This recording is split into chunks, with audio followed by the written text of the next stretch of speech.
안녕하세요. 분당 고우미소 치과 치주과 원장 송대석입니다. 지금부터는 이제 여러분들이 좀 궁금해하시는 치주나 잇몸에 대한 궁금점들을 이게 Q&A 식으로 조금 설명을 드리려고 합니다.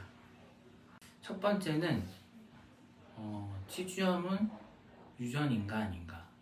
이제 요거에 대해서 좀 많이들 질문들을 하시더라고요. 유전적인 요인이 치주염에 영향이 전혀 없는 건 아닌데요. 직접적으로 이 어떤 유전적인 부분들이 이제 질환을 일으키는 건 아닙니다. 다만 이제 질환이 진행되는 데 있어서 어떤 유전적인 요인이 분명 관여는 하는데, 예를 들면 이제 세균에 대한 어떤 민감도, 어떤 사람은 이제 세균이 똑같은 양의 세균이 있는데 어떤 사람한테는 이제 질환을 일으킬 수 있는 양이 되는 거고, 어떤 사람들한테는 질환을 일으킬 수 없는 양이 되는 거고, 그러니까 똑같은 양의 세균이라고 해도 어떤 사람들한테는 질환이 나타나고 어떤 사람들한테는 질환이 안 나타나고, 특정 세균이 어떤 사람한테 더 잘 나타나고 덜 나타나고, 어떤 이런 것들이 어떤 유전과 관계된, 우리가 이제 유전자하고 이제 관계가 있는데, 아직까지 명확하게 어떤 유전자가 치주염의 특징적인 유전자이다 이렇게 밝혀진 건 아직 없고, 다만 그 유전적인 부분이 어느 정도 있다 하더라도 우리가 이제 관리를 잘 하거나 면역력 부분을 잘 우리가 컨트롤할 수 있다고 하면 치주염에 대한 부분들은 최대한 억제를 할 수가 있어요. 임플란트는 그럼 왜 영구적이지 못할까요? 라는 이제 궁금증이 있으실 수 있을 것 같아요. 왜 이게 치아가 아니고 이제 인공물인데 이걸 왜 그럼 우리는 영구적으로 쓸 수 없느냐? 이제 그 부분에 대해서 오늘 또 설명을 드리려고 합니다. 자, 요 그림을 보시면 이제 왼쪽 부분이 치아 부분이고 오른쪽 부분이 임플란트입니다. 딱 보시면 굉장히 유사해요. 치아 부분의 잇몸하고 이제 임플란트의 잇몸은 굉장히 유사해요. 이게 뭘 내포하고 있냐면 이제 치아하고 최대한 비슷한 구조물을 만들 수 있는 게 이제 임플란트예요. 그 얘기는 최대한 치아처럼 쓸 수 있는 게 임플란트인데, 다만 치아가 잇몸 주변에 염증이 생기는 것처럼 임플란트도 똑같은 치주염이 생깁니다. 그래서 우리가 그거를 치아는 치주염이라고 얘기를 하고, 임플란트는 임플란트 주위염이라고 얘기를 하는데, 똑같은 거라고 보시면 돼요. 세균에 의해서 생기는 건데, 세균이 이제 침투를 하기 때문에 이 잇몸 관리가 안 되면 결국에는 이제 치아가 망가지듯이 임플란트도 망가집니다. 더군다나 이제 임플란트의 잇몸은 치아 잇몸보다는 조금 더 약해요.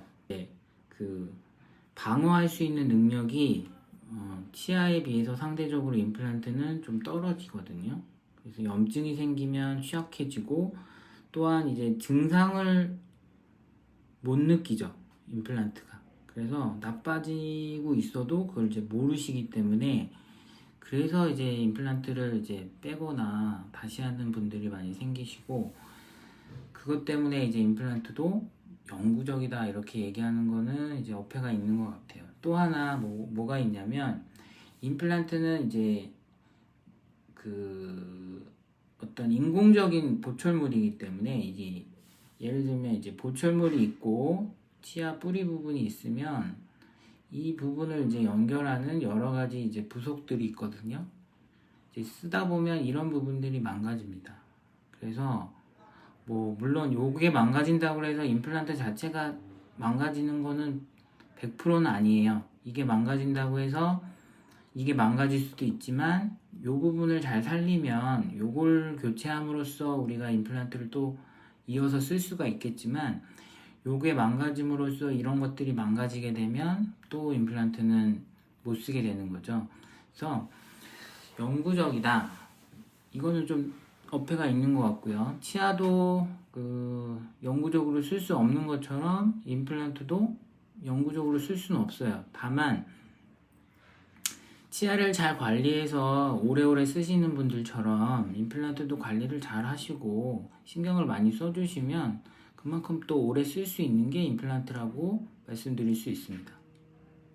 마지막 질문은 그럼 잇몸은 재생할 수 없나요? 이제 뭐 이렇게 질문들을 많이 하시고, 사실 이 부분은 저희 이제 치주과 의사들도 항상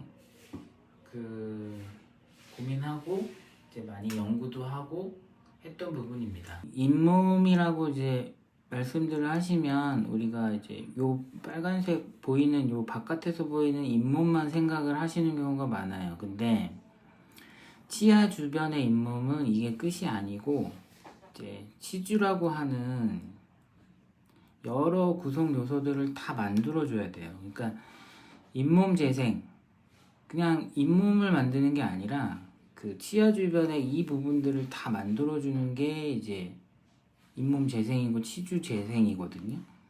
단순히 이제 잇몸이 깎여가지고 잇몸을 재생하는 거는 잇몸 이식이나 이런 걸로 대부분 해결이 가능합니다.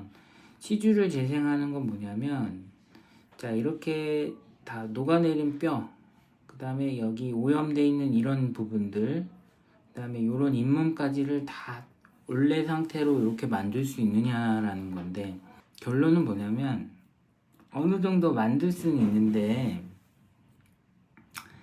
그게 국한되어 있어요. 국한된 결과가 나타나더라.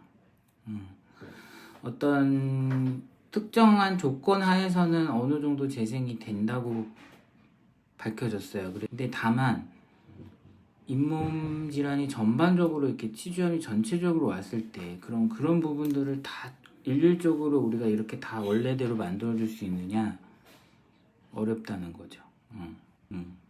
그렇기 때문에 다시 염증이 생기거나 재감염이 됐을 때 취약해진다는 거죠. 치주염에서 그래서 제일 중요한 건 뭐냐면 예방이죠. 예방. 생기지 않게 관리해 주시는 게 제일 중요해요. 일단 생긴 다음에 재생되거나 되돌아가지 않는 게 치주염의 특징이고, 그 치료가 어려운 거죠. 치료라는 개념이, 치주염의 치료라는 개념은 뭐냐면 원래대로 되돌리는 게 아니고요, 진행을 막는 거고 진행을 더디게 하는 거죠. 그렇기 때문에 이제 스케일링 같은 경우 이제 연일의 보험이 되잖아요. 이 부분은 꼭 잘 활용하셨으면 좋겠고, 그다음에 평소에 아까 전에 설명드린 잇몸 관리, 바이오 필름이라든가 어떤 치석 이런 것들이 쌓이지 않게 구강 관리를 조금 신경 써서 관리해 주시면 얼마든지 예방할 수 있고 잘 쓰실 수 있습니다. 경청해 주셔서 감사합니다.